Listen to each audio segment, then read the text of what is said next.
Okay, now I have to talk about the neurologist. So, he just wasn't nice. He didn't listen. And he started giving me medication that I was not really for.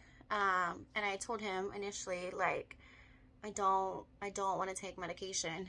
He put me through all these tests that were kind of like, I don't even know. One of them was like the nerve test where they hook you up to this machine and they like zap you, and it freaking sucks. But anyways, so he gave me meds, and it was like making me really aggressive and like angry.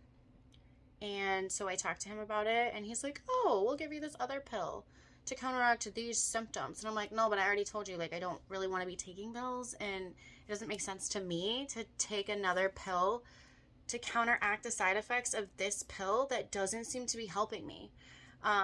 Because it was for migraines initially, and it wasn't helping with the migraines. It was just making me angry, and like I felt like my blood pressure was boiling, which I do have blood pressure issues, by the way, too. That started when I was pregnant with my toddler. Yeah, so then I went to another follow-up, and I was like, okay, whatever, like, you know what, you're a doctor, because he's like, don't argue with me. So like, okay, I'll just take the pills. I went to another appointment, and it was like way worse.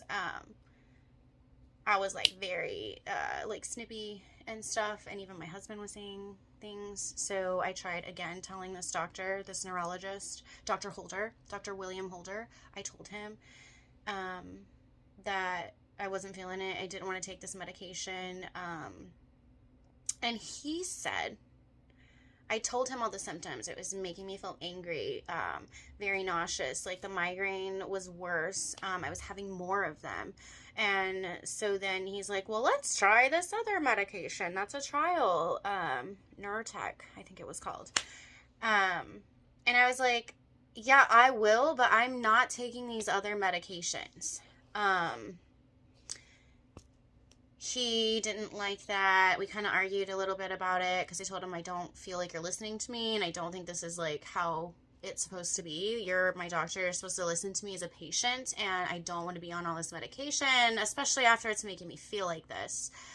So I was like, I'm no longer your patient. I'm going to find a new doctor. That was that. A couple of days later, though, I got a letter in the mail from him, and it was like, we can no longer work with you as a patient due to our like bad relationship or something along those lines. And I was pretty angry, so I did like write a letter back like, I fired you first, kind of thing. But I was mad, and that's not fair. Like, I already told him, and he doesn't listen. And again, that's just another way of like, you as a doctor weren't listening to your patient, because in the end of it all, I already told you I'm done with you, like, as your patient, and you were like, you had to get another. No,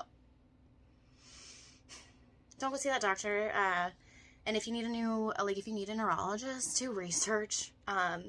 Google reviews are amazing also, I've learned, because people are very honest on there. And Google reviews are better than, like, the website of the doctor's office or whatever reviews, because they can delete that stuff.